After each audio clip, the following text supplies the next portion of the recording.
Don't believe the lie that you're just tired, because exhaustion still feels something. What you're experiencing is worse. It's a slow, silent shutdown, the kind that doesn't break you all at once, but erodes you piece by piece until there's nothing left but function. Women everywhere have learned how to survive beautifully. They smile, they perform, they respond on time, they become everything the world praises, while something inside them quietly begins to decay. And they call that maturity. They call that being strong. But strength was never meant to feel this empty. Look at yourself for a second. Not the version you show people, but the one that stares back at you when no one is watching. When was the last time your eyes held fire instead of obligation? When was the last time you felt pulled by something real instead of pushed by expectations? This is the part no one warns you about. You don't lose yourself in one dramatic collapse. You lose yourself in small betrayals. Every time you say yes when your entire body screams no. Every time you stay silent to keep the peace.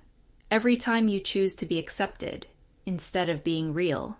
You dim that fire, slowly, quietly, repeatedly. And here's the truth. Most people are too afraid to say. If you keep living like this for another year, you won't even feel the loss anymore. Not because you healed, but because you adapted to the absence. You became fluent in emptiness. But this isn't where your story ends. This isn't about finding motivation. Motivation is temporary. This is about facing the version of you that you abandoned and deciding whether she deserves to live again. Because the fire in your eyes didn't disappear. You've just been putting it out, every single day, without even realizing it. I remember the night it finally hit me. Not as a breakdown, not as some dramatic collapse, but as a quiet, almost unbearable stillness. The kind that creeps in when everything looks fine on the outside, yet something inside you feels absent.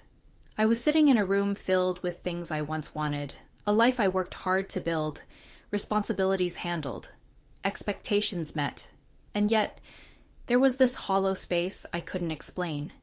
Like I had been slowly removing pieces of myself and calling it growth. At first, I tried to fix it the way most people do. I told myself I just needed rest, maybe a vacation, maybe a new goal, something external to spark something internal. But no matter what I added, nothing changed, because the problem wasn't what was missing around me.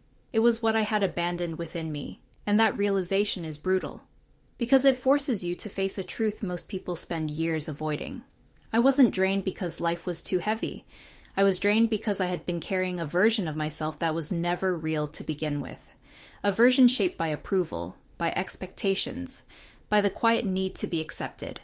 I became fluent in reading rooms, but illiterate in understanding myself. There was a moment, small, almost forgettable, when everything shifted. I caught my reflection without preparing for it. No adjusted posture, no softened expression. Just raw, unfiltered presence. And for a split second, I didn't recognize the woman looking back at me, not because she changed, but because I had stopped looking at her, honestly, for so long. That was the breaking point. Not loud, not chaotic, just undeniable. If I kept going like this, I wouldn't crash. I would disappear, slowly, respectfully, invisibly. And that's when I had to ask myself something I had avoided for years. What part of me have I been silencing, just to keep everything else running smoothly? If you see yourself in this, then you need to understand something deeper, something most people will never tell you.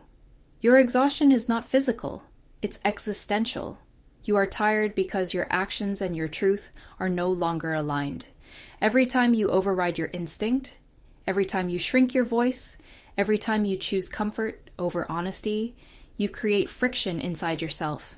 And that friction doesn't explode. It accumulates, quietly, until one day you wake up and realize you don't feel anything at all. That's not peace.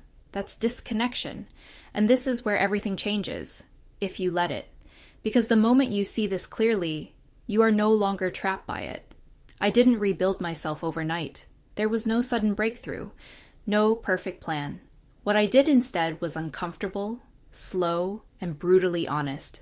I stopped asking what people needed from me and started asking what I had been denying myself. At first, the answers were unclear. Years of silence will do that.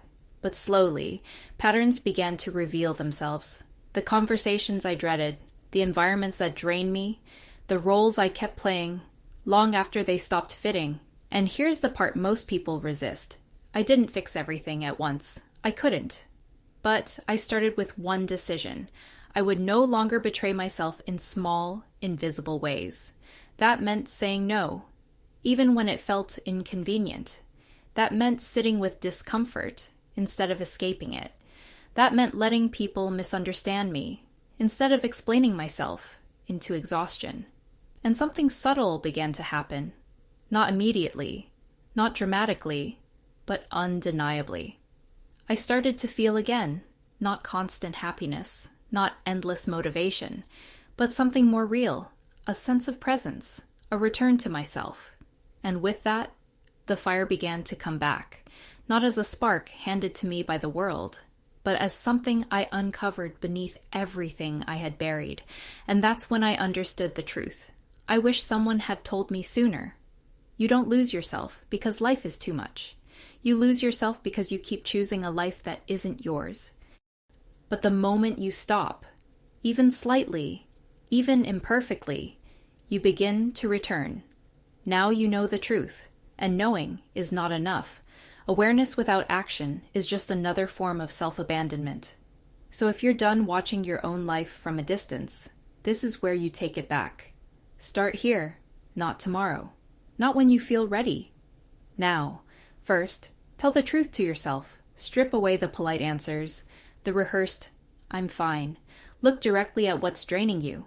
Name it, without softening it, because what you refuse to name, you give permission to stay. Second, cut the quiet betrayals, not the big dramatic changes, the small ones, the ones no one sees. Stop saying yes when you mean no. Stop shrinking your voice to make others comfortable. Stop negotiating your worth in rooms that only value your silence. Set a boundary and hold it, even when it shakes you. Third, reclaim your space. Every day, create a moment that belongs only to you. No roles, no expectations, no performance, just you. Facing yourself without distraction. At first, it will feel uncomfortable. That's not a sign to run. That's a sign you're finally meeting yourself again. Fourth, choose one act of defiance, something visible, something real. Change the environment that has been suffocating you. Walk away from a dynamic that keeps you small. Begin the thing you've been postponing out of fear. This is how you tell your mind, I'm no longer waiting for permission. Fifth, build self-mastery, not motivation. You will not feel inspired every day. That's irrelevant. What matters is that you keep your word to yourself, again and again, until trust is rebuilt from the inside out.